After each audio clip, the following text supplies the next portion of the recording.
So I wanted to be the total opposite of my father. Yeah. So I wanted to be present and not just there, but I wanted to impact my kids. Learning that and understanding and accepting that has caused me to be a lot less, judgmental. You speak so highly of your mom. I mean, there's moments that you pointed out.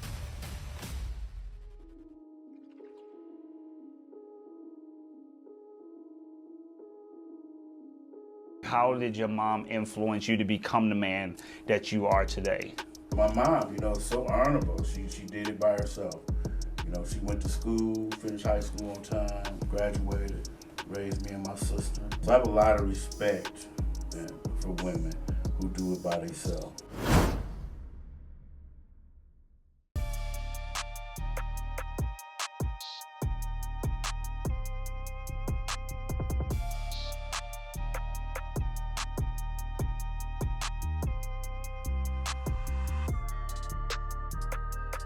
Welcome to another edition of A Father's Heart podcast with your boy Sean. And your boy Cole, we back. And George. Oh my gosh, man.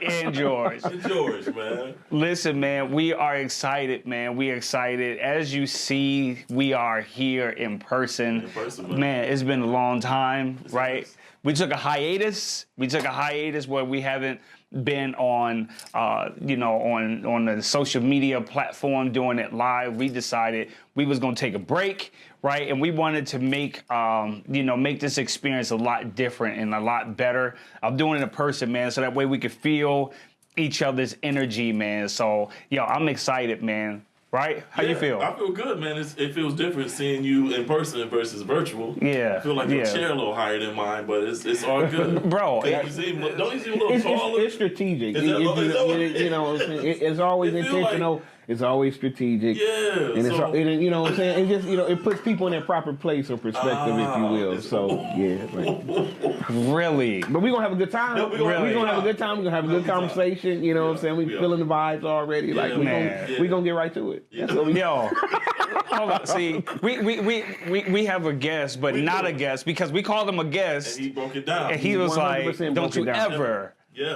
insult me like that. Yes, basically. and called me a guy. I'm paraphrasing. He didn't say it exactly like that, but that's pretty. But that's the energy I got. That's exactly how it came. That was the energy. Yo. So tell them who you are. I'm Melvin. I'm from InvolvedDad, so I'm just glad to be here in this monumental moment here. Monumental. With greatness. Monumental. Yeah, I like it. With greatness. But hold up. Listen, so you're going to come on here using big words, so that means, this is a big word kind of guy, too. No, absolutely.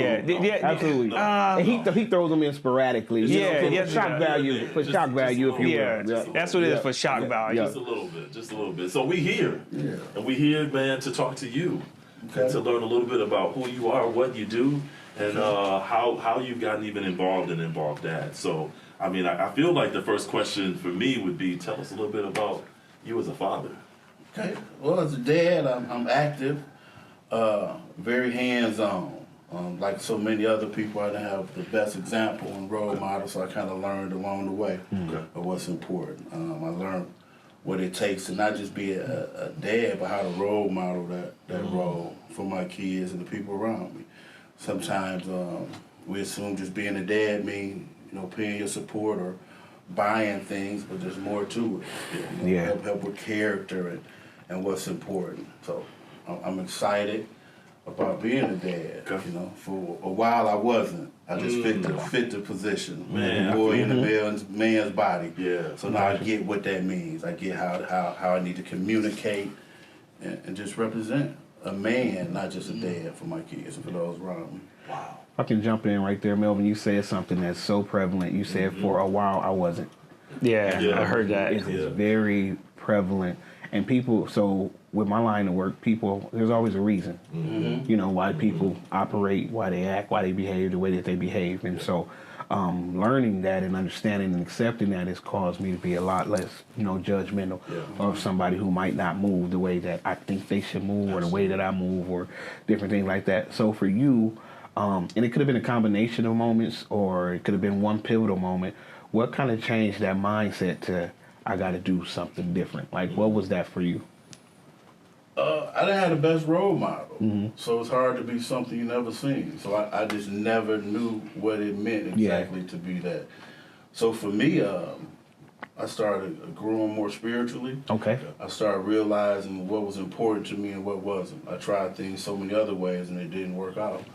So I wanted to be the total opposite of my father. Yeah. So I wanted to be present and not just there, but I wanted to impact my kids. I wanted to be able to feel like I played a part in their successes in life. Yeah. So I wanted to lead them just with example. You know, being present is very important. Even though I wasn't in the house, I'm still active. Gotcha. So co-parenting was very important to me when I realized that it's very important to have good co-parenting skills for my kids. Then everything else got easy. I'm not trying to change my co-parent.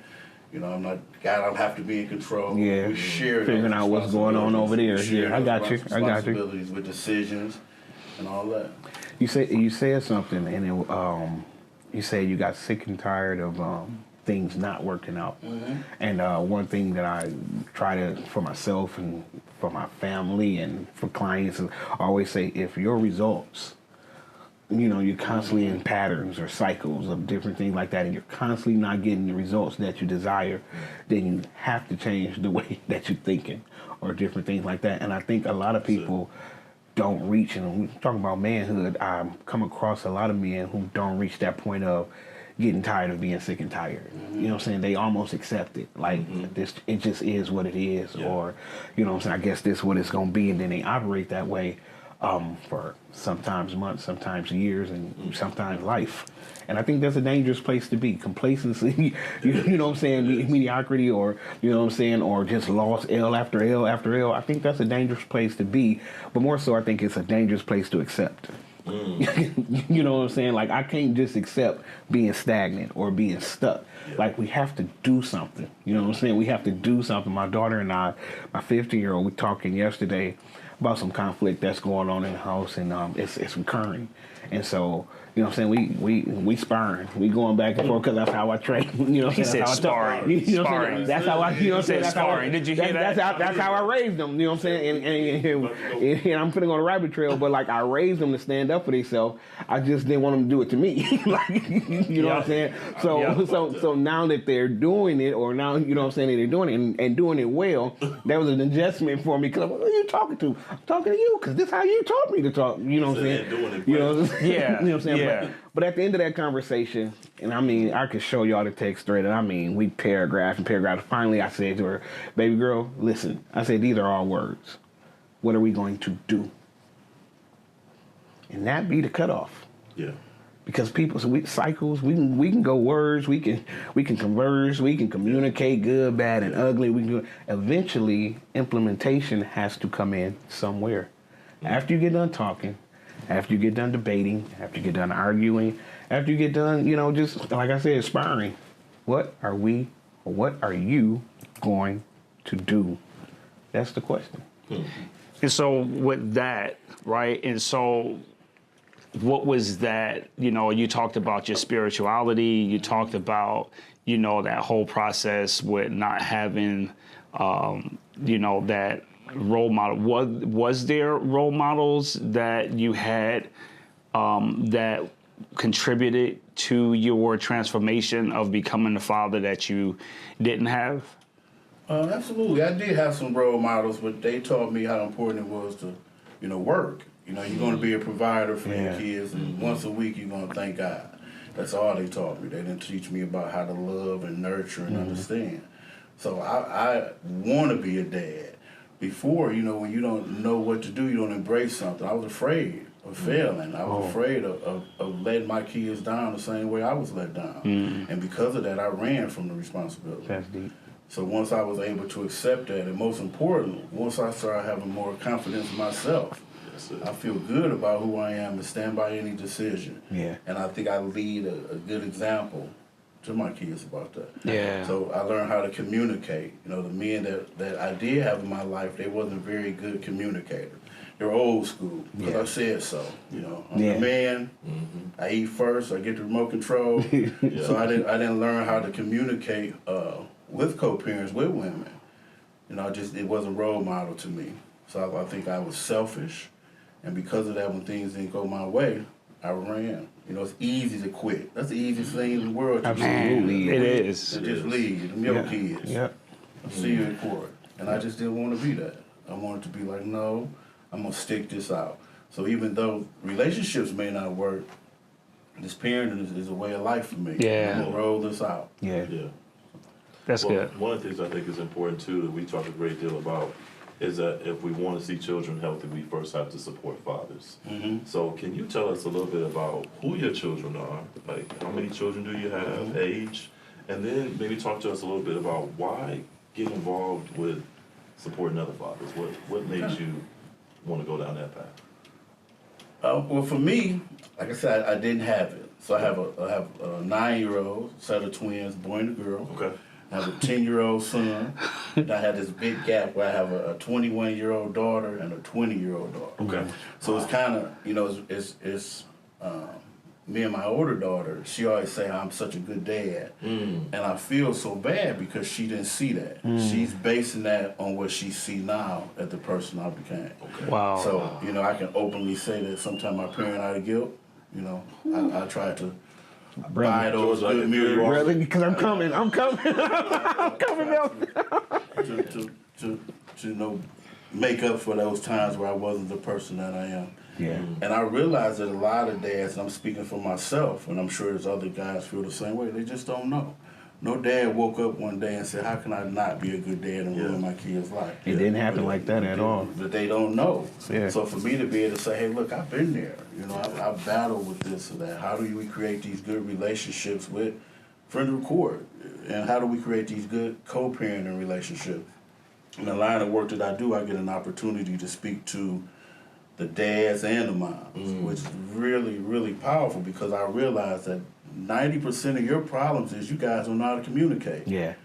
If you can sit down and talk to him the same way you talking to me, or talk to her the way you talking to me, I may not even need to be involved. But because everyone has to be in control, it just creates a bad environment. And I believe that every child needs to be able to see their mom and dad happy, even if they're not together. I agree with that. So for me, growing up, even though my father was not there, I can honestly say that my mother, I have never heard her say anything bad about it. She let me develop that on my own. Never, ever. You know, when he was around, she would encourage me to spend time with him. I've never, she's passed away, but I've never heard her say anything bad about my father. If there was ever a person who, you know, had a right to, it would have been her. Yeah. She didn't. So that was very powerful for me, and I wanted to be able to have the same relationship with my kids. So I respect my co-parents, and you know, I realized that I couldn't possibly love my kids as much as I know I do, and not somewhat care about their mom. That's good. That's good, and that's a tough cookie to crumble. So I'm okay with that. And like I said before, I'm okay with who I am today. Yeah. There was a time when I wasn't, so I'm very confident. I believe I'm going to make the right choice, and every day I get a chance in the choice. So I choose to be mindful of the choices I make because they affect my kids. And I just want them to be happy. I don't want them to be haunted by that. I want to break this curse. You talk a lot about like amicable co-parenting.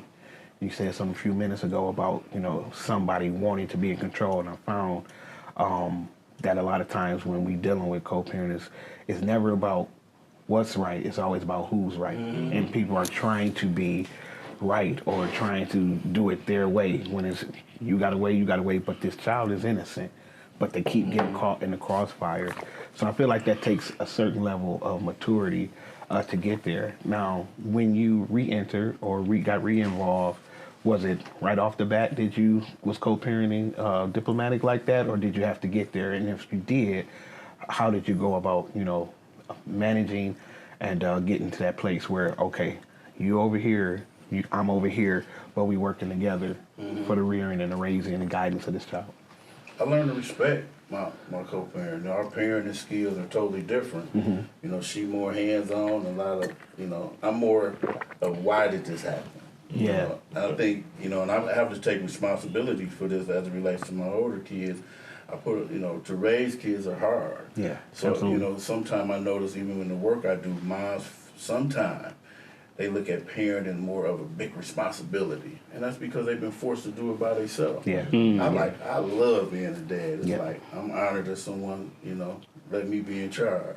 Yeah. Right? So Yeah. I embrace all that. Parenting is fun for me. It's not a burden. I enjoy it. So I understand that they get frustrated. A lot of women are given these cards and have to play them by themselves. But communication isn't always the best. Yeah. Even today. But I've learned that, I have to respect what she say, and she has to respect what I say. So I have my house. She has hers. At the end of the day, I can say we both want what's best for the kid. So I'm okay with that. So I respect what she's saying. And luckily for me, I'm okay with saying, let me call you back. Because if I don't hang up, Yeah, and I match her yeah, it's energy, gonna go up there. Yeah, right? And yeah. I never argue in front of my kids. Yeah. So if my co-parent, if we having a disagreement, if the kids are with her for her point, her time, I always say, well, let's talk about this later. Yeah. So I'm open to change. Yeah. I don't have to so much be in charge. I just want to be a part of the good results. So I'm okay with it. I feel like I'm hearing you say it is possible to respect your child's parent without agreeing with them. Is that what I'm hearing you You say? have to, absolutely. Fellas, you can respect the mother of your child's decisions, conversations, input without agreeing.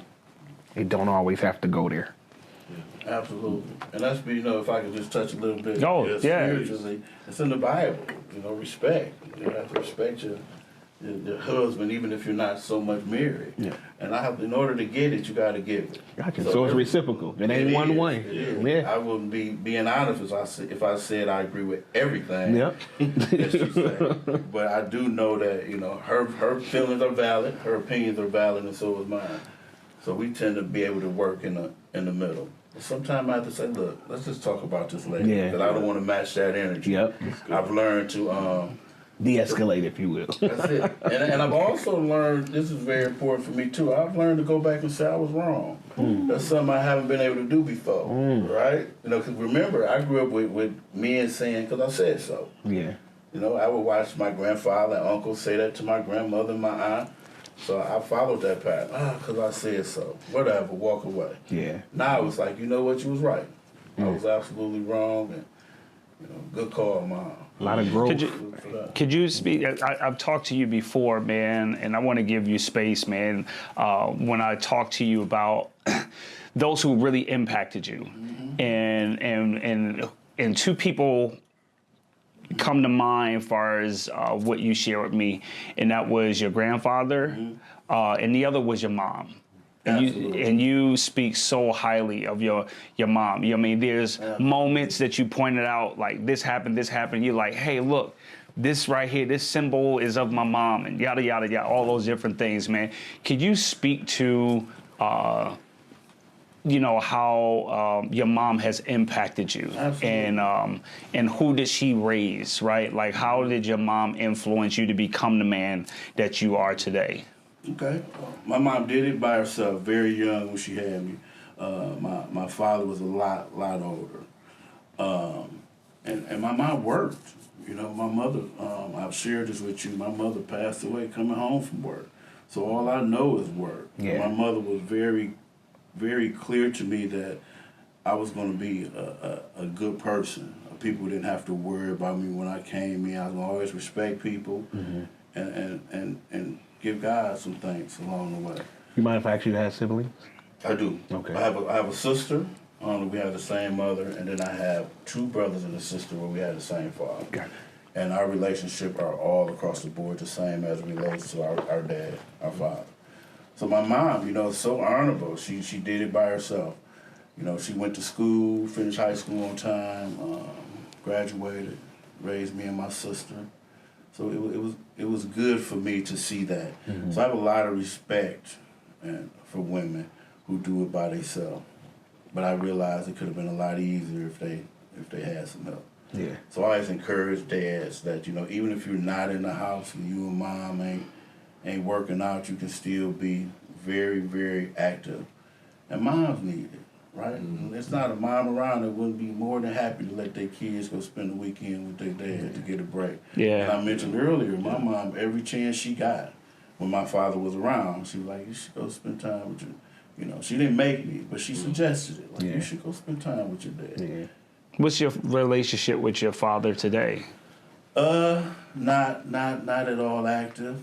I respect him. You know, I believe that God says I have to respect my father, but I try very hard to not mimic a lot of the choices and decisions he made. If that makes sense. It does. It does. So I got so much respect for him. I'm always available. Yeah. But I do believe that sometimes the best thing can be to stay away.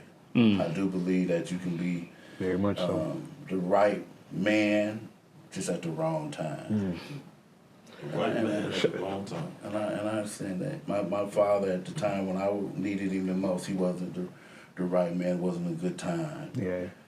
So I understand it. Gotcha. I really do. I'm thankful and I'm pleased with the outcome. Yeah. Like so many others, I made mistakes, and my mother, you know, always encouraged me to do the right thing, even when wrong. So, it's cool. For me, having children in my parenting journey, my mistakes, my struggles, conflicts, like I talked about earlier, helped me understand my father more. And you sound like you've come to a place of peace or calm or whatnot. Would you say that your parenting journey helped with that, or was it other things that you learned about just life in general, or manhood in general along the way? To get to that place where you like, I can still say I respect him even though he wasn't there when I needed him the most. Absolutely. I realized that you don't know what somebody's going through.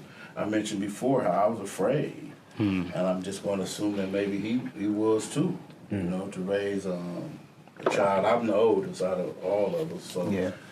my mother, like I mentioned, was very, very, very young. So I think that in itself may have played a part in it. And then you miss, you know, substance issues in it. You know, he wasn't thinking about what I would look like or how I would be 20 years later. Yeah. You know? And like I mentioned before, it's so easy to walk away. Yeah. For me, my grandparents were very, very supportive. My father's parents. So they made sure we didn't want for nothing. So although your dad wasn't involved, his parents. Oh, absolutely. Okay. And the two uncles that I always mentioned came along that way. Really? His brothers? Your dad's brothers? My dad's brother and my aunt, my dad's sister husband. Okay. So they Wow. were very active for me. And I think that my grandparents felt maybe ashamed. They felt responsible for how I came about. But they always made sure that, you know, my mom finished high school on time. You know, my mother was 14 when she had me, so she finished Really? high school on time. She went to college, had 2 degrees.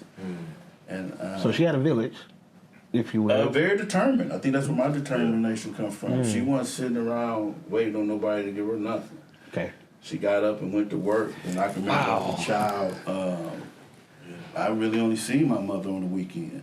I grew up in an area where my mom said, don't let nobody in this house. Yeah. Lock the door. That's it. Right. Wasn't no babysitting and no ring cameras.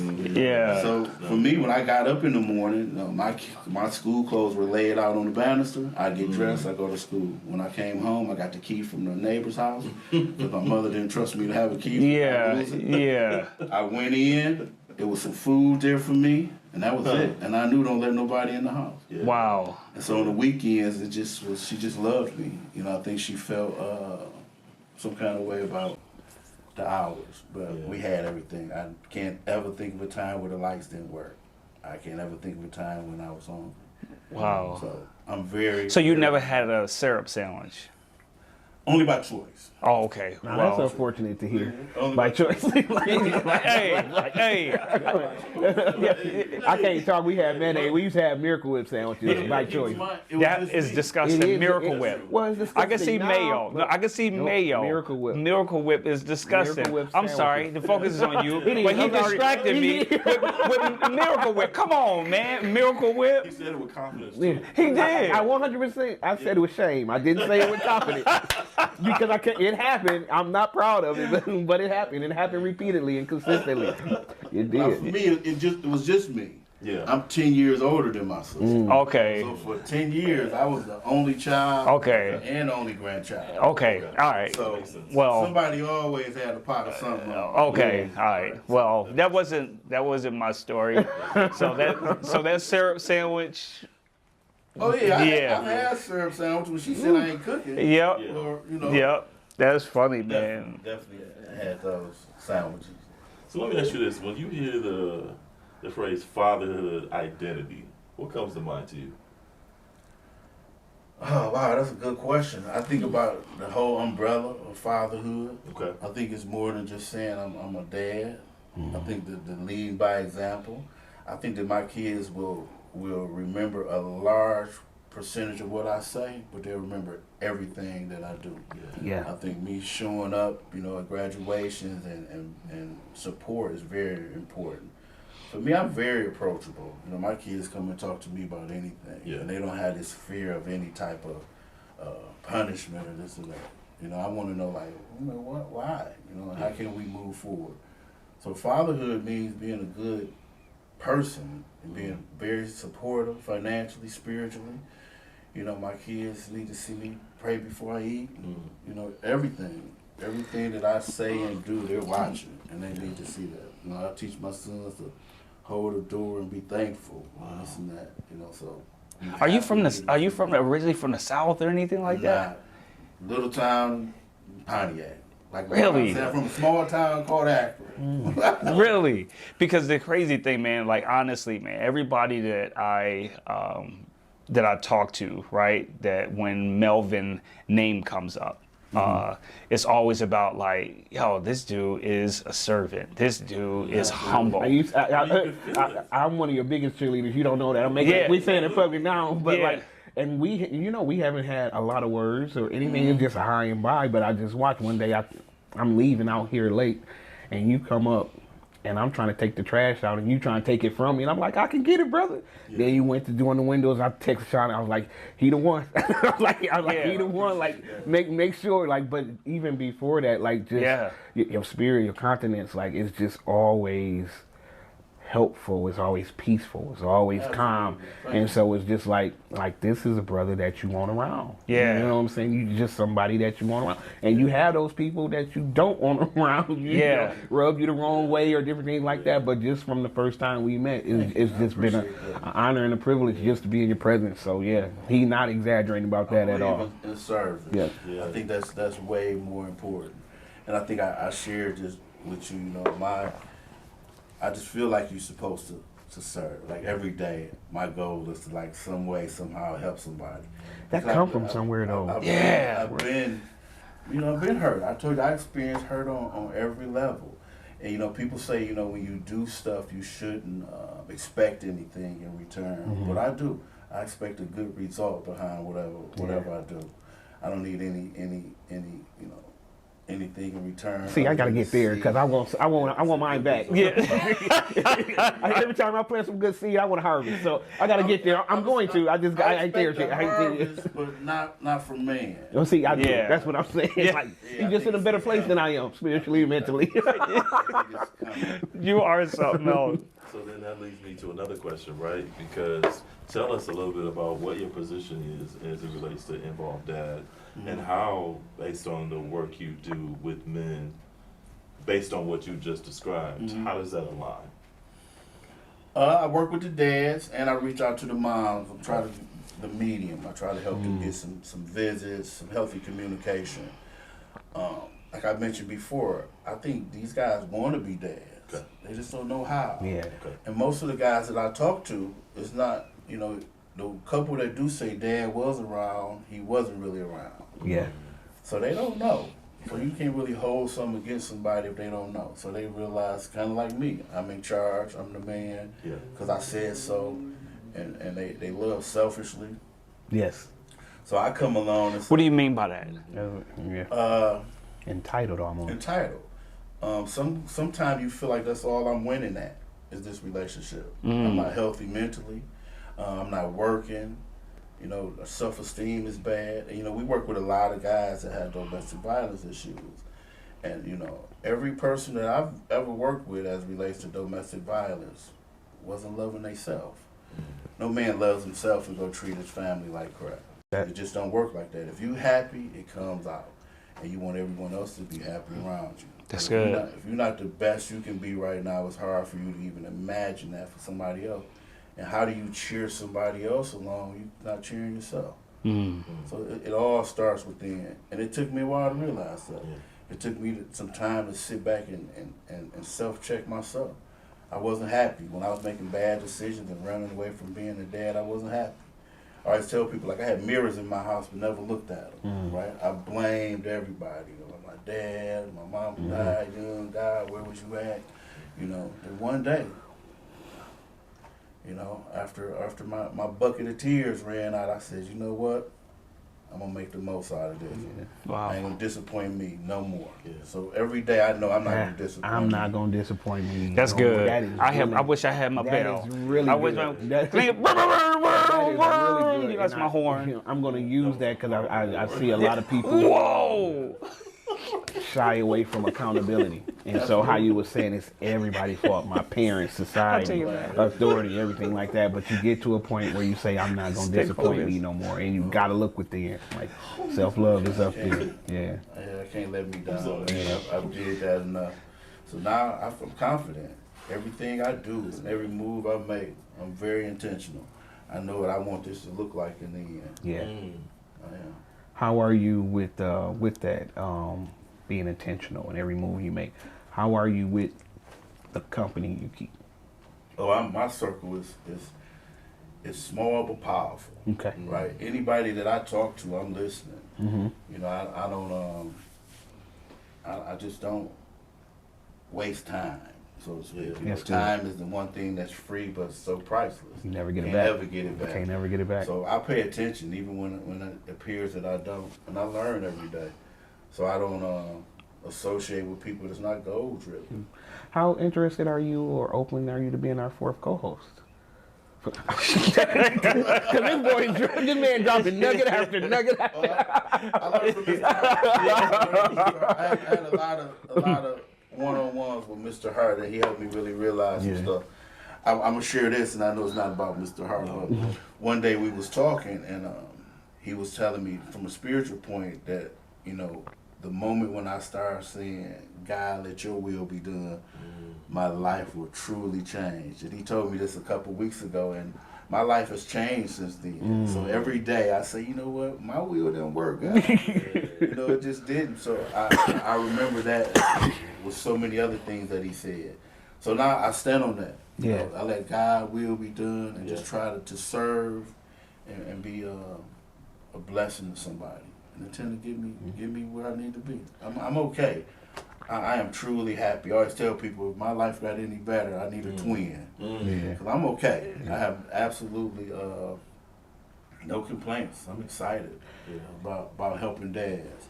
And to be able to sit there, it's a big difference when you're talking to somebody and you say, I know how that feels. Yeah. When you really do. Yeah. And, you know, 90% of the stuff I say isn't textbook.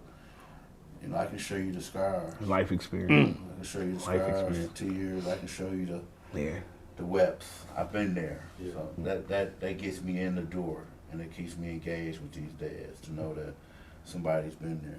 It ain't all been good. Yeah. It ain't all been good. I've been in the belly of the beast. What you guys don't know, he shared with me is that he had a previous career before fatherhood, or whatever the case. And what was that previous career where you used to travel? Yeah, I used to do private security for a lot of people. See, he saved a lot of people. Celebrities. He being humble. Yeah, He being humble. yeah. I felt it. That ain't on to the story. I felt it. I've been A lot of people. fortunate to meet some people, but even in those times, I was telling Mr. Hart that people would think that my life was so good, like you get to travel. Yeah. You know, I'm in Michigan today, Florida tonight, but I would be in my room hurt. Man. You know, I learned to wear this mask, and people don't really tap into it. And I always believe that if someone had stopped me years ago and said, "Man, are you okay?" I probably would have got where I'm at today a lot sooner.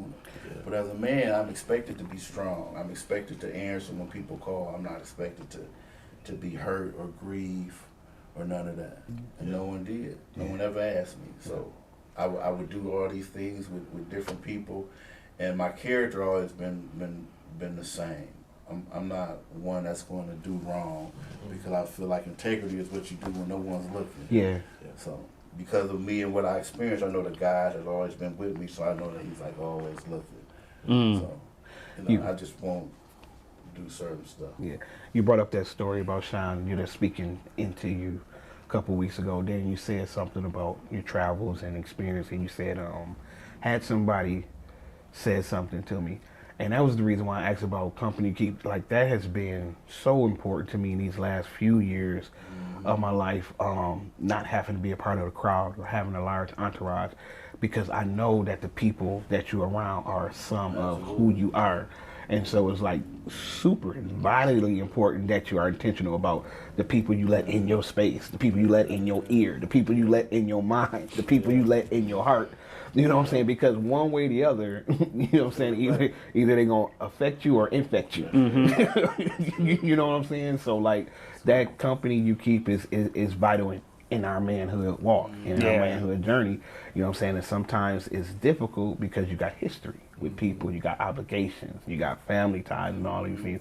But everybody is not good for you. And coming to that point where you able to, you know what I'm saying, not necessarily cut off, but put some distance or something up, just because y'all could be on different wavelengths. Not necessarily that they right and you wrong or vice versa, but hey, we're not compatible considering where I'm trying to go. You know what I'm saying? So that could be a difficult journey to navigate in this whole manhood, fatherhood thing, different things like that. I try to keep myself surrounded by people that's doing stuff like me. Yeah. Like, I don't have any friends that's out riding around at 2 o'clock in the morning listening to music. Yeah. You know, I just don't. I believe if you surround yourself by things, if you're not careful, you start getting right back into it. Yeah. So I try to make sure that I'm available. And I got some friends, lead by example. Yeah. Lead by example. Yeah. Everyone that I deal with is heading in the same direction as me. Their views are the same. And I understand it's okay. A lot of friends that I had before, you know, it's funny, whenever I go to Pontiac or Detroit, I bump into people, and you get one or two who say stuff like, "Oh man, when you get out?" Like, I've been somewhere, right? Yeah. Wow. Wow. The other ones would be like, "Oh man, I thought you had died or something." Which is rewarding because that means I'm not in that. Yeah. My God, but don't kill me, dog. You said you ain't got to do all that. Like, you gotta kill me. But when people don't see You're like, Jesus? Like, bro? They don't see you no more, you change. And it's okay to outgrow people. You know, I told a guy one time, like, you know, I didn't put in all this work and get myself together to stay the same. Yeah. Right? I'm at a good journey, so just, you know, this is what I did. This is what worked for me. I've always worked, you know, and I encourage people to work. But I am different. I'm just not that person. I'm not that boy in a man's body I used to be. This is a man. Ain't you never seen one. I love it. People telling me you changed is a compliment to me. It used to be an insult. Oh yeah, I'm supposed to. It's a compliment. You're supposed to change. Yeah. Right? It's like doing all these reps. Right? Yeah. Let's get better and better. Yeah. Why do it? Why do it if I'm gonna be the same? Yeah. And just outgrow people. And I say that you outgrow friends and families and even relationships. I realized that with my co-parents, maybe I wasn't the man I needed to be at that moment. Yeah. Sometimes you can be the right person at the wrong time. Yeah. And other times you'll never be good enough for the wrong person too. So just keep that in mind and do you. That's good. Don't hurt That's nobody good. along the way. Well, I do have a legit or not legit before you ask him your last final questions. So I do have a legit or not legit. I know we had one before we started, but it just came to me. Mate, I had an opportunity. I was hungry earlier before we, did this podcast. You know what I mean? And I asked, Brother George, and I asked Brother Ian. I don't like the way this is going. I'm gonna say that right now. You know what I mean? You know what I mean, Brother Ian? Like, hey, you know what I mean? Because we waiting on Cole, who's not here yet. You know what I mean? I sent the text. Whoa, I whoa, remember that whoa, whoa. I thought it was my code. I thought it was you should have. You know what I mean? You should have had you a legit or not legit. You know what I mean? That's all I got to say. Yeah, you got the And so you don't even know if the legit or not legit is about you. But I did. See, you see that? You know what I mean? I need you to pipe down because it can switch to the legit or not legit being you. You know what I mean? But the legit or not legit, is it legit or not legit for you to go to a restaurant? You're like, man, I've never been here before. I heard all this amazing stuff. I get in there, order my food. Took an hour for me to get my food. And these people who took me, like, oh, this is one of the staples of the city. You gotta go. And when I go, and like if I bring you to my city, I'm taking you to the spot. It's like, everything is hot, steaming, service. Woo! Is it legit or not legit? See, somebody interrupted me. Is it legit or not legit for me to have to wait almost over an hour to get my food while waiting on you to come in town? I don't know where I could. See, Yeah, that's exactly what he does. so That's like time too. there's I just want to know if it's legit or not legit. there's vital factors. Whoa! I thought we supposed to. I thought we supposed That's to. not being included. Like I thought primarily, it was not because hours. Melvin, because you're not aware of the rules behind the scenes of how we set the legit or not legit up. The rules is we don't supposed to do a whole lot of justifying, you know what I mean, all of that. We're supposed to say if it's legit or not legit. Okay, but so we can break the rules and do it. I'm okay with it. We don't got to break the rules, but according to the way it was presented, which is inaccurate, I'm going to say it's not legit. No, I'm going to say that. That's what I'm I'm going gonna to say. support that. Yeah. I'm gonna say According to the way it was presented. because the way he presents stuff. Yeah, sometimes it's missing vital components. Sometimes it's grossly exaggerated or embellished. It's inflated. Or inflated, if you will. Yeah. Because an hour and 35 minutes are not the same, and it took 35 minutes. But we're not going to do that. So we're going to give you the not legit, and we're going to just leave it there. But Flintstones, y'all know what Starlight is like. And I'm going to ask this last question. It's a counter question. Was your food good? Was the food good?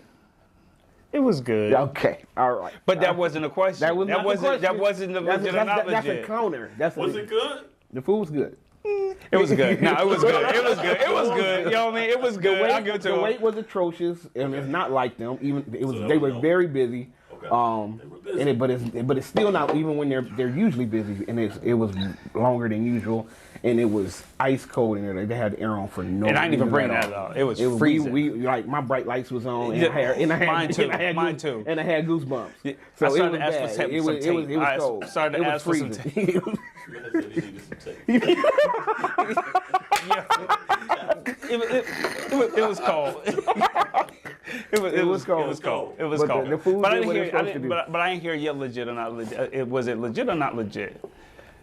Because you kind of stuck. Because you're thinking about something No, else. I'm with you. It's not legit. Okay. It's not legit. You don't got nothing else to say. I'm highly disappointed that this was your I'm first start reaction. doing is coming with legit or not legit. I'm gonna have an arsenal ready. Whoa. See, I could listen. But no, we not. We See, I could add another. Is it legit to want to be accusatory and attacking people using legit? That's what I want to say. Hey, you like that word? See, hanging around. Hey, did you? Big words right there. It's the spirit of Melvin. You know, it's the spirit of Melvin that come upon me. In all fairness, I am upset. I am disappointed that this was your first experience. I really wish you could have had one when everything how it went. But It's okay. So according to your question, the It's way it okay. was presented, no, it's not legit. Oh, I appreciate that. I appreciate that. I appreciate that. See, that's diplomatic. Yeah, That's so- me respecting him while not agreeing. You talked about that. So I have one question for you. I Okay. serve really young fathers. Okay. Yeah. Sometimes as young as 14, right? And just hearing you talk about, your journey with your mom in her age when she became a mother. What advice would you give to a young mother and a young father trying to navigate and find that you describe it as sometimes you can be a man or be a man and a father at the wrong time. Yeah. Right? What advice would you give to a young parent trying to figure this thing out? Surround yourself by good role models. That Okay. role model not just being a dad fixing the bottle, but everything that goes with that. And don't give up. Don't run from the challenge. Remember, it's easy to walk away. And if we can teach our young men that if they do have kids at an early age, don't just walk away. That's why so many guys with multiple baby moms. Yeah. Because every time the situation got a little uncomfortable, they walk away. Yeah. They go feed the next one the same line, and before you know it, you just been running. And the problem is you still the dad that don't know in every relationship. All right, so I take my lack of knowledge, lack of being a dad, in I heard every that was relationship crazy. I go to. Yeah. The dad that don't know in every relationship. Yeah. It don't get no better Yeah. until someone role model That's that for crazy. me. How do I become the best dad I can be? Yeah. So that's very important. And you know, it's good too. I wouldn't, you know, my mom had me young, so it was cool because we grew up together. Yeah. I can remember people would assume that my mother was my sister Yeah. because we just grew up in the area, it just was different. Yeah. But we actually grew up together. So I'm sure that along the way she learned some things from me, and I learned just a wealth of things from my mom. So tell them young people to stay active, don't run, and you know there's some kids that's gonna really benefit from them just staying active, being persistent. Thank you. I love it. Absolutely. Well, Yeah. that's our time, man.